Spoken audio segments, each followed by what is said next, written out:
Wakil Allah, the author of the History of the Nation of Islam, reveals that W.D. Farad continued to receive threats in the face of violence.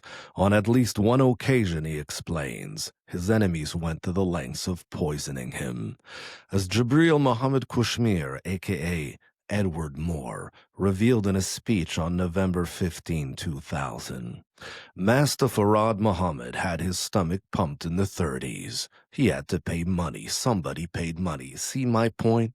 Let's get real about this. He allowed a Negro to poison him, went to the hospital, checked himself in, had his stomach pumped, came back and told the Honorable Elijah Muhammad, who told the rest of us, that if that had been one of you all, you wouldn't survive. Why did he even go through that? He was teaching his servant lessons. That's real, huh? Now look, if God is going to make you gods and goddesses, are you going to be any less human? Who was the Negro who poisoned W.D. Farad? How did Jibril Muhammad even know he was black?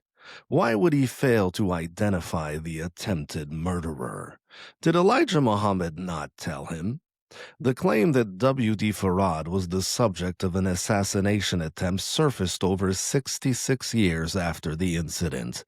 It could be dismissed as hearsay. After all, Jibril Muhammad only embraced Islam in the 1950s. The claim, however, was also independently verified by John Muhammad. Not only was he there at the time, but he disclosed some of the poison that was used. John Muhammad and other pioneers have admitted that attempts were made on W.D. Farad's life between 1930 and 1934. They knew that he had been poisoned. However, they failed to warn him. John Muhammad even knew that the poison contained spider webs. As he explained, they tried to do something to him. They even give him a dish with a little poison in it. Spider webs and such things for him to eat. He sit there and ate 'em, and got up and walked away from the table, and lived for many more years to see him. Could you do that? As a result of the inaction of his disciples, W.D. Farad had to have his stomach pumped to survive. Otherwise, he would have died. And it could not have been due to spider webs, which are not toxic or poisonous. They are, however, used in voodoo and hoodoo for spells, along with spider nests and dead spiders. After all, W.D. Farad was dealing with blacks from the deep south. They seem to have given him gopher dust, which is used in witchcraft to inflict harm. Something more sinister and deadly was added. What was it? What poison did W.D. Farad consume? And why did John Muhammad know what it was? And why did he not identify the toxin? For John Muhammad, surviving a poisoning was proof that W.D. Farad was God. Was he poisoned by his partisans for that very reason? The ultimate test of his divinity? The fact that rumors were circulating that W.D. Farad had been the victim of foul play and that he had been sacrificed by Elijah Muhammad raised serious concerns. This incident makes us wonder whether the Allah Temple of Islam was really a voodoo cult after all.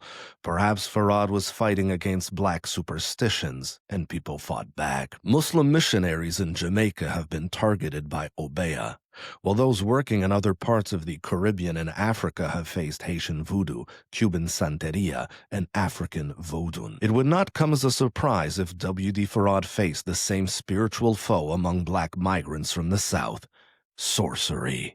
While it is true that some black Christian leaders vehemently opposed W.D. Farad, he was infringing upon their territory by converting colored people to Islam. This hardly seems sufficient grounds to have him assassinated.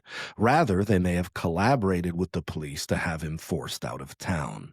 As for the hypocrites and disbelievers, Elijah Muhammad's definition of those Nation of Islam ministers and believers who refused to follow his leadership, they were certainly capable of violence. However, were they willing to murder W.D. Farad, whom they viewed as a prophet and/or God? Homicide is one thing, but deicide is another.